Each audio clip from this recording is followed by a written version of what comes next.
আসসালামু আলাইকুম।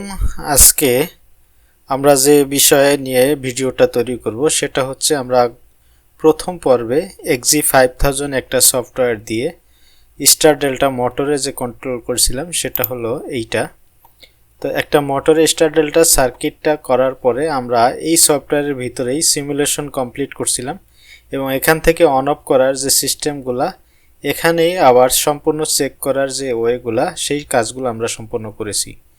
এখন আজকে আমি চাচ্ছি যে আমরা এই সিস্টেমটা, যেহেতু এটা একটা পিএলসির ইন্টারনাল প্রোগ্রাম, তো আমরা চাচ্ছি মনিটর থেকে যদি আমার এই পিএলসি সার্কিটটাকে কন্ট্রোল করতে চাই সেই ক্ষেত্রে আমার এই সেমের যে প্রোগ্রামটা হবে সেটা আমরা তৈরি করব এবং এখানে আমরা আজকে এই সার্কিটটা ওই মনিটরের প্রোগ্রামটা ল্যাপটপে সিমুলেশন করে এবং পিএলসির এই সার্কিটটাও ল্যাপটপে সিমুলেশন করে একে অপরের সাথে on off control complete check দিব, যেটা কিভাবে করি কিভাবে হবে যেটা খুব সহজে সবাই বুঝতে পারবেন। আর আজকের আমার এই ভিডিওটা শুধুমাত্র বিগিনারদের জন্য, কারণ এটা একদম শুরুর দিকের স্টেপ।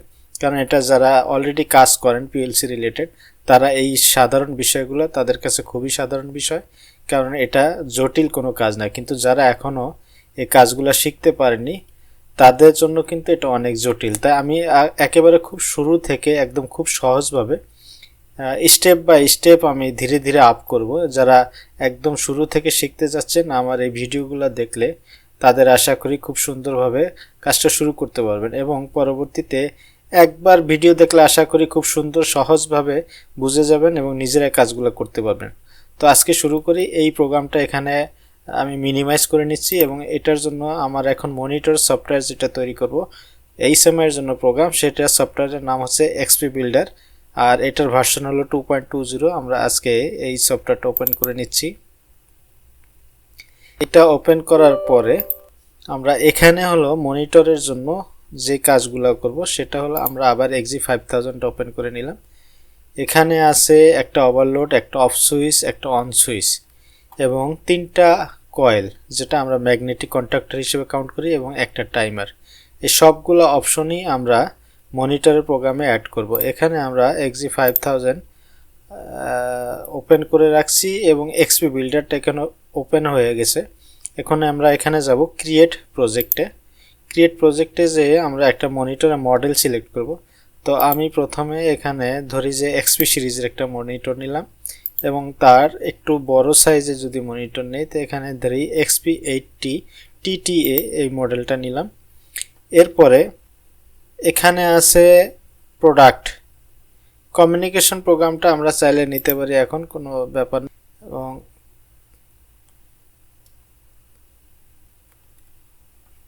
একটা পেজ এখন ওপেন হয়ে গেছে।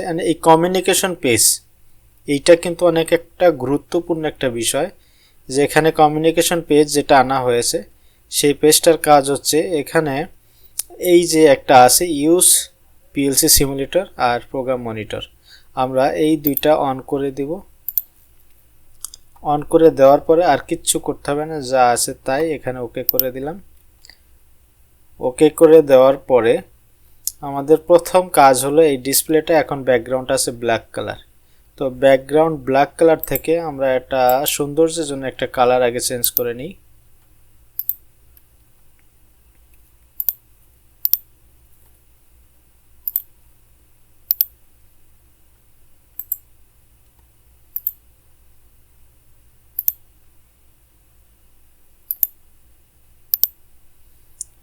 আমরা এর কালারটা চেঞ্জ করে নিছি। এখন আমরা এর আরেকটু সৌন্দর্যের জন্য একটা স্কোয়ার শেপ নিয়ে নিই, যেটা আমার এই মাথা থেকে ওই মাথা পর্যন্ত হবে।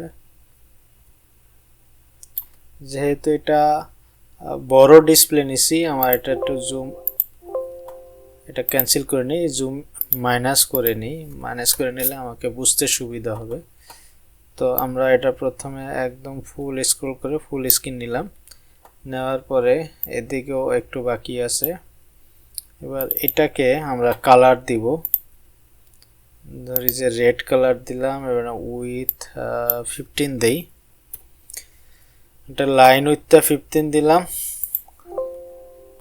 আচ্ছা 14 এর বেশি হবে না। এর মূল অপশন যেটা এখানে আরেকবার দেখি XG5000 এ একটা ওভারলোড প্রোটেকশন, একটা অফ সুইচ, একটা অন সুইচ, তিনটা কয়েল এবং তিনটা কয়েলকে আমরা ইন্ডিকেটর দেব এবং একটা টাইমারও আমরা এখানে শো করাবো। তো আমরা আবার XG5000 এখানে চলে যাই। এখানে যাওয়ার পরে আমরা প্রথমে যেটা করব একটা বিট সুইচ নিব। আমরা যেহেতু ওভারলোড মোটর প্রোটেকশন যেটা হয় সেটা নরমালি যদি ট্রিপ করে তো সেটা ক্লোজ হয়ে অথবা ওপেন হয়ে বসে থাকে। তো আমরা এখানে বিট সুইচটাকে একটা ক্লোজ পয়েন্ট হিসেবে ইউজ করব। এখানে বিট সুইচের একটা স্যাম্পল নিলাম, এখানে অ্যাড্রেস দিব। তো এখানে প্রথমে আমাকে অ্যাড্রেস দিব কি ওভারলোডের M0। তো M0 অ্যাড্রেসটা আমি ইউজ করি এখানে M0 দেওয়ার পরে যেহেতু এটা একবার পুশ করলে হোল্ড হয়ে থাকবে, মানে ট্রিপ করলে এটা হোল্ড হয়ে থাকবে, তাই এটা অল্টারনেটিভ মোড হবে এবং এটা ইন্ডিকেটর মোডটা দেখার জন্য যে আমার এটা হোল্ড হয়ে আছে এটা দেখার জন্য এই বাটনটা অন করে দিলাম এবং ডিসপ্লেটা আমরা এখানে রিভার্স অন করি। অফ কন্ডিশনে কেমন হবে, অন কন্ডিশনে কেমন। আচ্ছা, রেড কালারের এই দুইটা আমরা অপশন ইউজ করতে পারি। এটা অফ কন্ডিশন সিলেক্ট আছে, এটা অফে নিলাম, এটা ওকে করলাম, কারণ আমি যখন এটা চেঞ্জ করতে যাব তখন এটা আর পাবো না, তাই আমি এটা ওকে করে নিয়ে এখানে অফ অন কপি করলাম। যেহেতু অফ মোডটা প্রায়োরিটিতে রাখছি, এটা অফ অন কপি করলে অন পজিশনে এটা আসবে, তখন লাইব্রেরিতে যে আমি এটার অন কন্ডিশনটা পেয়ে যাব। এখন আমরা অন কন্ডিশন চেঞ্জ করব, এইটা দিয়ে দিতে পারি, তাহলে এটা অন কন্ডিশন।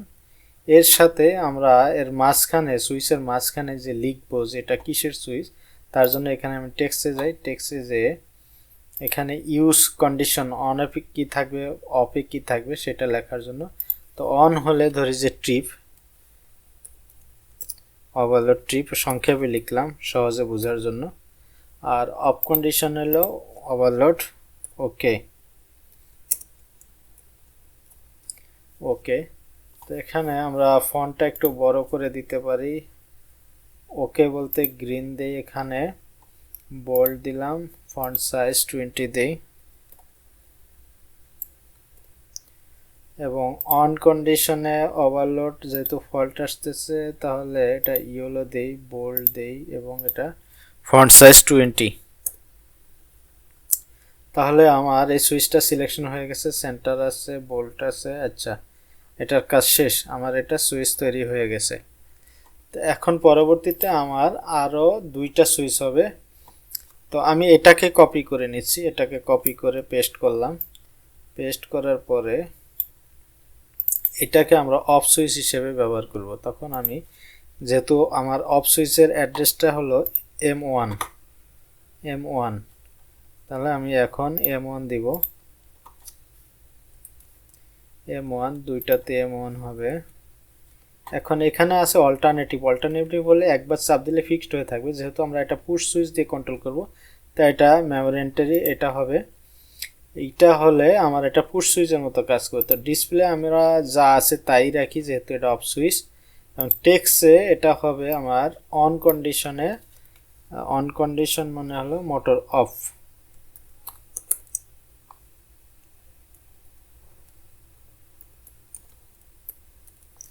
আচ্ছা, অন অফ দুইটা একই রকম হবে এটা, কারণ এটা অফ সুইচ, সুতরাং এটা অন অফ দুইটা একই। তো অন অফ কপি দেওয়ার পরে এখানে দেখেন দুইটা একই রকম হয়ে গেছে, ব্যাস এটার কাজ শেষ। এরপরে আমরা এই সুইচটাকে আবার কপি করলাম, এখানে পেস্ট করলাম, এটা লিখি মোটর অন, এটা হলো M2 অ্যাড্রেস এবং টেক্সটে হলো মোটর অন। এটা অন অফ কপি করে দিলাম, এখানে স্পেস পড়ে নাই। আচ্ছা, এখন কমপ্লিট এটাও।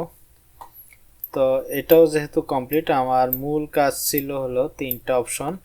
সেটা হলো আমরা আবার যদি এখানে আসি যে ওভারলোড একটা, তারপরে একটা অফ সুইচ, তারপরে একটা অন সুইচ, এরপরে আমার বাকি আছে তিনটা কয়েল এবং একটা টাইমার। তো আমরা এখন এই বাকি কাজগুলো এখানে কমপ্লিট করি। তো এখানে একটা টাইমার দেই। টাইমারের জন্য আমরা এখানে যেটা করতে হবে, নিউমেরিক ডিসপ্লে, এখানে সবাই খেয়াল করবেন নিউমেরিক ডিসপ্লে, এখানে আমরা ক্লিক করে আমরা একটা বক্স আঁকায় নিলাম। এখানে নিউমেরিক ডিসপ্লের আমার টাইমারের অ্যাড্রেসটা কত, T0, T0 হলো আমার টাইমারের অ্যাড্রেস। তো আমরা এখানে কি করব, এখানে লিখব হলো T0। T0 লেখার পরে আমরা যেহেতু এটা 100 এখানে সেটিং করছি কত টাইমারে ম্যাক্সিমাম 100, তো আমার 3 ডিজিট, তো আমাকে 3 ডিজিট নিলে কমপ্লিট হচ্ছে। আমরা এখানে নিব এটা 3 ডিজিট, নাম অফ ডিসপ্লে 3 ডিজিটের। তো এটার পরে এখানে ডিসপ্লেতে আসবো, ডিসপ্লে আমরা এখানে চাইলে চেঞ্জ করতে পারি। তো ডিসপ্লে যা আছে এটাই থাকুক। এখন আমরা টেক্সটে যাব, টেক্সটের সাইজটা নির্ণয় করব। আমরা সাইজটা অনেক বড় দিই, 40 দিলাম, এবং এর কালারটা আমরা রেড দিই, এবং এটার লেখাটা যেন সেন্টারে আসে সেই কাজ, ব্যাস ফিনিশ, টাইমারের কাজ ফিনিশ। আমরা অনেক বড় করে নিছি, এটা আর একটু ছোট করে নিলাম, ব্যাস এটা হলো টাইমার। এরপরে আমার 3টা কয়েল বাকি আছে। এখন 3টা কয়েলকে আমরা ইন্ডিকেটর হিসেবে দেখাই যে আমার কয়েলগুলো ঠিকমতো অন হচ্ছে। তো ইন্ডিকেটর আমি কোথায় পাবো, এই যে বিট ল্যাম্প। তো বিট ল্যাম্প আমি এখান থেকে যদি নেই,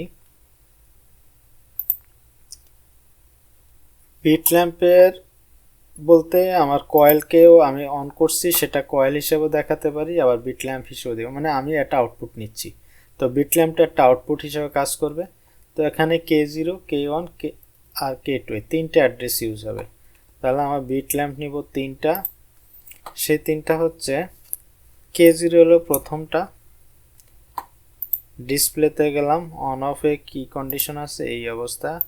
তো আমরা এটা চাইলে এটাকে চেঞ্জ করতে পারি, আমরা একটা গ্রিন কালার নেই, গ্রিন কালারে অন অফ ইন্ডিকেটরটা নিলে আরও স্পষ্ট বোঝা যায়। তো অন কন্ডিশন সিলেক্ট আছে, আমরা অন কন্ডিশনে নিলাম, এবং অফ কন্ডিশনে গ্রিন কালার আবার যাই, এটা অফ কন্ডিশন, ব্যাস। তাহলে আমার প্রথমে অ্যাড্রেস দিছি, এরপর ডিসপ্লে টাইপ দিছি, অফ কন্ডিশন, অন কন্ডিশন দিছি, টেক্সটের দরকার নেই আমার, ব্যাস ওকে। আমরা এই সাইজটাকে একটু বড় করে দিই, এটা বড় করা হয়ে গেল। এখন আমরা এটার সেম 3টা ইন্ডিকেটর তৈরি করব, যেহেতু 3টা কয়েল, তো আমি কপি করলাম, পেস্ট করলাম। এবার এটার অ্যাড্রেস হবে K1, যেহেতু আমার 3টা অ্যাড্রেস K0, K1 এবং K2। আবার আরেকটা দিলাম, এটা হলো K2। এখন আমাদের কিন্তু মোটামুটি কাজ শেষ, কারণ ওভারলোড পাইছি 2টা। আবার আমরা যদি সার্কিটের ডায়াগ্রামে যাই, ওভারলোড পাইছি 2টা সুইচ, তাহলে এই 3টা হয়েছে, আর 3টা কয়েল, 1 2 3, 3টা কয়েল, একটা টাইমার। তাহলে আমরা এখানে যদি ফলো করি যে হয়েছে কিনা, আমার 3টা সুইচ, একটা টাইমার এবং 3টা ইন্ডিকেটর। তো এই 3টা ইন্ডিকেটর কি আমরা চাইলে এখানে লিখে দিতে পারি, সেটা আমরা এক্সট্রা টেক্সট বক্স নিয়ে নিই। এখানে এটা হলো মেইন কয়েল লিখি, এটা আমরা মেইন কয়েল, ফন্টের কালার চেঞ্জ করে দিই, রেড কালার দিলাম, এবং এটা একটু বড় করে দিই যাতে বুঝতে সুবিধা হয়। আর সেন্টার আছে, বোল্ড করে দিই, ব্যাস। দেখি কতটুকু বড় হলো, আর একটু বড় করার দরকার মনে হচ্ছে, তাহলে আর একটু বড় করি, 20 জায়গায় 30। তো 30 মোটামুটি বড় হচ্ছে। তো এটাকে আমরা কপি করি, 3টা নিচেই দিব, পরে কারেকশন করব। তো আমি কিন্তু এখন যে এই সময় প্রোগ্রামটা করতেছি, এখানে কিন্তু মানে লাইন কোনো কিছুই ঠিক নাই, জাস্ট একটা এক্সাম্পল হিসেবে তৈরি করছি যাতে বুঝতে সুবিধা হয়।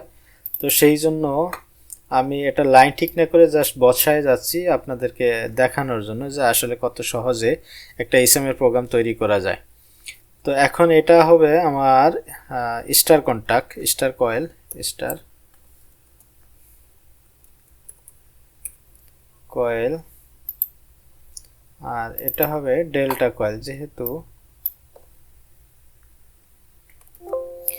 যেহেতু আমার মোটরটা চালু হয় প্রথম মেইন ধরে এবং স্টার কয়েল ধরে, এরপরে টাইমারে টাইম অফ হওয়ার পরে আমাদের ডেল্টাতে কনভার্ট হয়, মেইন কয়েলটা কন্টিনিউয়াস থাকে। তো এখানে দেখেন আমাদের কাজ মোটামুটি শেষ। আমরা যদি এখানে সিমুলেশন করি কোনো ফল্ট আছে কিনা, আমার এই সার্কিটে কোনো ভুল হয়েছে কিনা সেটা বোঝার জন্য আমরা সিমুলেট বাটনটা দিই। যদি ভুল থাকে তাহলে সে এখানে না, আমার সার্কিটটা ডিজাইন যেটা করছি এবং কাজ যেগুলো অ্যাড্রেস দিছি সবগুলো ঠিক আছে, কিন্তু এখানে হিডেন হয়ে আছে। এর কারণ হচ্ছে আমি তাকে কমান্ড প্রথমে সেটিংয়ে করে রাখছিলাম ইউজ পিএলসি সিমুলেটর, সুতরাং আমাকে পিএলসিতে সিমুলেট করতে হবে আগে। এখন আমি এটাকে ক্লোজ করে নিলাম। এরপরে আমার পিএলসি প্রোগ্রামে যাব। এই প্রোগ্রামটাকে আমি সিমুলেট করব। এই যে simulate start or stop simulator আমি এখানে দিলাম।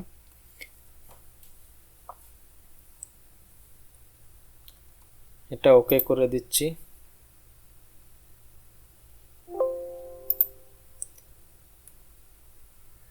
আমরা এখান থেকে কিন্তু গত যে প্রোগ্রামটা তৈরি করছিলাম সেখানে কিন্তু এখান থেকে কন্ট্রোল করছি এবং দেখতে পারছিলাম। আজকে আমরা করব মনিটরের প্রোগ্রাম থেকে। তো আমি এখানে যে প্রোগ্রামটা তৈরি করে রাখছি, তো এইটাকে এখন আমরা সিমুলেট দিব। এখন দেখেন সবগুলা শো করতেছে। যেহেতু এই সবগুলা শো করতেছে আমরা খুব সুন্দরভাবে ওখানে দেখতে পারবো। এখন আমি এটার প্রোগ্রামটা অন করি এবং এইটাকে এখানে সামনে নিয়ে আসি। এটা যেহেতু অনেক বড় হচ্ছে মনে হচ্ছে, স্ক্রিনে দেখতে পারবেন কি না আশা করি এবার দেখতে পারবেন অনেকটা। তো প্রথমে আমরা এখানে ওভারলোডটা কিন্তু ক্লোজ কন্টাক্ট আছে, আমি যদি এটা অন করে দিই দেখেন এটা ওপেন হয়ে গেছে। তো এটা ওভারলোড ট্রিপ করছে, আপনি ধরে নেবেন যে এটা ওভারলোড ট্রিপ করছে, এই জন্য এটা ওপেন হয়ে গেছে। এটা আবার কন্টিনিউ করলাম। এটা motor off switch close position দেখাচ্ছে, আমরা এটা চেক করি। হ্যাঁ, এটা ওপেন হয়েছে এবং ক্লোজ হচ্ছে, ঠিক আছে। অন সুইচ দিলে আমার সার্কিটটা অন হবে। খেয়াল করেন আমি এই যে অন সুইচটা দিচ্ছি, ব্যাস এই যে মেইন কন্টাক্ট এবং স্টার কয়েল দুইটাই ধরছে এবং টাইমারে টাইম কাউন্ট হচ্ছে এখানে শো করতেছে। প্লাস এটা 100 হওয়ার পরে টাইম অফ হবে, এটা ক্লোজ হবে, হওয়ার পরে ডেল্টা কন্টাক্ট হয়ে গেছে, এই যে ডেল্টা কয়েল অন হয়ে গেছে।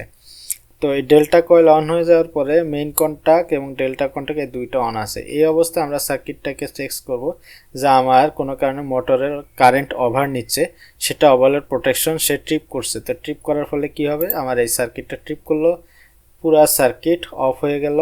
এখন কিন্তু আমি অন অফ যাই সুইচ দিই না কেন আমার কোনো সার্কিট কাজ করবে না। আমাকে প্রথমে রিসেট করে নিতে হবে। আমি ওভারলোড রিসেট করলাম, দেন এগেইন মোটর অন করে দিছি। এখন আবার সার্কিট তার নিয়ম মতো চলতেছে। আমার এখনও ডেল্টায় যায় নাই, কিন্তু ইমার্জেন্সি অফ করা দরকার, জাস্ট অফ করে দিলাম, আমার পুরো সিস্টেম সার্কিটটা আবার অফ হয়ে গেছে। তাহলে আশা করছি সকলে খুব সুন্দরভাবে এবং সহজভাবে বুঝতে পারবেন আমার এই ভিডিওর মাধ্যমে, এবং খুব অল্প টাইমে খুব সংক্ষেপে যত সহজভাবে বোঝানো সম্ভব এবং সহজভাবে দেখানো সম্ভব আমি চেষ্টা করছি। তবে আমি আবারও বলছি আমার এই ভিডিওটি শুধুমাত্র বিগিনারদের জন্য, এটা কোনো এক্সপার্টদের জন্য না। আমি শুরু করেছি শুধুমাত্র বিগিনাররা যারা একদম শুরু থেকে শুরু করবেন এবং শুরু থেকে আস্তে আস্তে নিজেকে ডেভেলপ করতে থাকবেন, এবং আমি চেষ্টা করব আমি আমার জ্ঞান থেকে যতটুকু জানি এবং যতটুকু আমি শিখছি ততটুকু পর্যন্ত আমি স্টেপ বাই স্টেপ আপনাদেরকে ভিডিওর মাধ্যমে এই জিনিসগুলো শেয়ার করব, এবং আমার চ্যানেলকে আপনারা দ্রুত গতিতে এগিয়ে নেবেন। আপনাদেরও সুবিধা হবে, আমারও সুবিধা হবে, এই আশায় থাকলাম। ধন্যবাদ, সবাই ভালো থাকবেন। আল্লাহ হাফেজ।